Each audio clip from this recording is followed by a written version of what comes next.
एक छोटी सी बात कहता, अगर महर्षि वाल्मीकि थे तो राम भी थे, और यदि राम थे और उन्होंने सबरी माता का जूठा बैर खाया था तो समाज में कहीं छुआछूत नहीं था। अगर किसी दो चार लोगों ने यह काम किया तो समाज को तोड़ने के लिए किया, कभी समाज को जोड़ने के लिए काम हो ही नहीं सकता। हमारे जितने भी हमारे धर्म ग्रंथ हैं वो यही बात बताते हैं, दलित देवो भव। और जब मैं दो लोगों को देखता हूं, जब भी मैं बाबा साहब को पढ़ता हूं तो मुझे पंडित दीनदयाल उपाध्याय जी याद आ जाते हैं, क्योंकि पंडित दीनदयाल उपाध्याय जी ने ही अंत्योदय का मंत्र दिया और कहा अंतिम व्यक्ति का उदय होगा तभी इस देश का उदय हो सकता है। और अंतिम व्यक्ति के उदय के लिए बाबा साहब ने काम किए, अधिकार दिया और सपना देखा दीनदयाल उपाध्याय ने, अधिकार दिया बाबा साहब भीमराव अंबेडकर ने।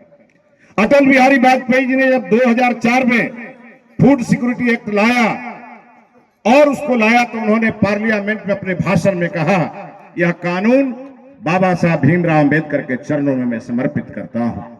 और उसके पहले लोग भूखमरी के शिकार होते थे, मर जाते थे, कोई पूछने वाला नहीं होता था। उन्होंने कहा समाज के हर अंतिम व्यक्ति को फ्री अनाज मिलेगा। और सरकार, आपको याद होगा 2 रुपए किलो 3 रुपए किलो की अनाज की योजना उस समय से शुरू हुई, आज मोदी सरकार उसको फ्री में देने का काम कर रही है। हमेशा सरकार ने अंतिम पंक्ति पे बैठे व्यक्ति के लिए चिंता की। और आपका यह ताकत है कि संतोष निराला जी यहां से मंत्री थे, आज जनक राम जी मंत्री हैं, आज सुनील राम जी देश बिहार के शिक्षा मंत्री हैं।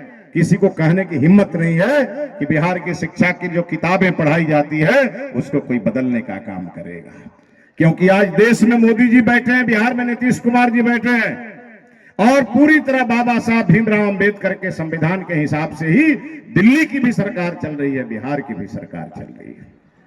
मित्रों, मैं आपके बीच